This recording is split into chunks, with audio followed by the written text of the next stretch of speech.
The only people who don't want to disclose the truth are people with something to hide.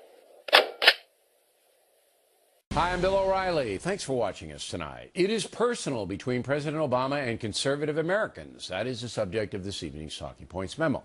Don't expect much compromise in Washington for the rest of Barack Obama's tenure in office. That's because partisan feelings are so bitter that détente will be difficult to reach.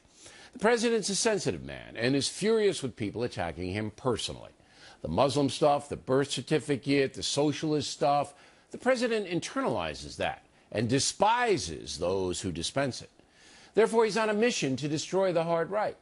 In those precincts, conservatives, in turn, despise Mr. Obama because they believe he's harming them and the country.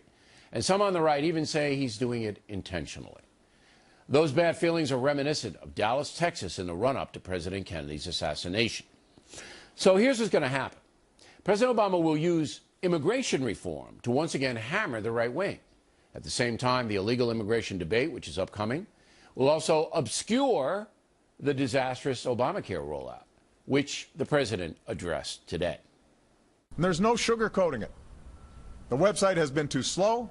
People have been getting stuck during the application process. And I think it's fair to say that nobody's more frustrated by that than I am. But being frustrated is not enough, Mr. President. Once again, your administration botched it. It's Benghazi, Libya redux.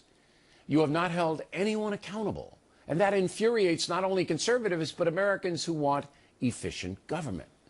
This is Mr. Obama's blind spot. He doesn't seem to believe that his administration should embrace high standards of competence. I mean, we saw it in the military family debacle. Grieving Americans denied money because the president and the Secretary of Defense, Hagel, were not proactive in protecting them. We see it in the IRS investigation, which remains shrouded in mystery. So there's bad feelings, and the situation is getting worse. But it is not worse than what President Bush went through. However, there's a big difference between Bush and Obama, as we found out when I interviewed Bush the Younger 7 years ago this month. I understand politics. Remember, I'm a man who watched a guy I love dearly go through the same thing I'm going through, and that's my dad. And it's much harder when you see somebody you love being criticized than when you because you get angry about that. I did get angry about it, and you know, but when it's you don't get that angry? No, not really, not really. Really? You don't take it personally? No, I don't. But again, President Obama does take it personally, and he is after the right wing. No question in my mind. And that's a memo. Now for the top story tonight, reaction. Joining us from Washington, Fox News senior political analyst Britt Hume. So do you agree with me that President Obama, he doesn't want to just get things done. He wants to damage the people that are opposing him. Well, I think he wants to defeat them, Bill, and I think he would like to see them so badly defeated that he can win control of the House again and keep control of the Senate so that he can go on to do many things in his second term that it looks at the moment as if he would be unable to do. But I don't agree with you, Bill, that this is necessarily personal. I think the divide between the two parties and between him and conservatives is about as deep as it can get, and I think it may in some cases be bitter, but I don't know that it's especially personal. Okay. I disagree with you. I think that from people I know who know Barack Obama, he doesn't like to be criticized ever about anything. That's just who he is. He doesn't take it well. And he does get reports from his people. He knows what we're doing here on The Factor. I mean, I've talked to him. He knows what we do. Now, does he sit there and watch it? Probably not. But he gets written reports about what Limbaugh says, about what O'Reilly says, about various people. And, you know, when he's hearing this stuff about the birth certificate and the Muslim thing and all of that, he says, you know, if I can, I'm going to go after those guys. And I think we've seen it in his comments, his little Fox News comments, for example.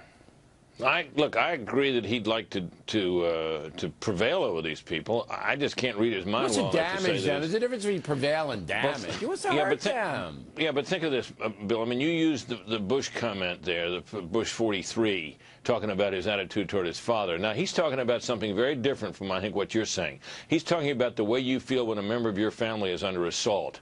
and you feel both defensive of that person, you feel helpless to do very much about it, and it makes you angrier than it does when it's you under attack. I think that's a characteristic of human nature, and it's certainly characteristic about the way all of those Bush men there hasn't been a lot of generations felt about their father. There hasn't been a lot of criticism. It's directed at Barack Obama. And let me make this point. The IRS thing was all about this, Hume. Come on. The IRS thing was, we don't like these Tea Party people, and we're going to use the federal government to go make their lives miserable. Well, that's a personal thing. It's political intimidation of a kind is what that is, in my view, and it's about trying to keep these people from being as active in their causes as they'd like to be. They want to hurt them. Well, look, I mean, we can go around and around about this forever. We don't disagree about what the president is doing. We disagree a little bit about what his motives may or may not be, but I don't think it's, you know, I'm not sure how important it is that we regard it as personal or merely political hardball, which that's what I think it is. Okay. It's important because if you have a chief executive with the enormous amount of power Barack Obama has, and that he's going to use that power not only to win, as you say, the election of 2014, but he's going to use that power to try to harm you, boy, you know, that gets into Richard Nixon territory. Well, it does. It does. But you know, I still would say, look, this is a man who thinks he's the smartest guy in every room. He doesn't think that, and he's continually, as people describe him, as always bored. He doesn't have a lot of patience for these people, and he doesn't have a lot of sympathy for what they believe.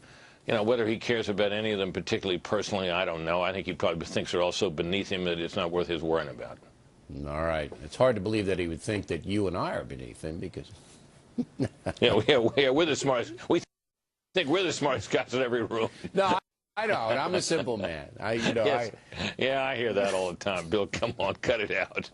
All right, radio, everybody scolding me, I believe. The only people who don't want to disclose the truth are people with something to hide.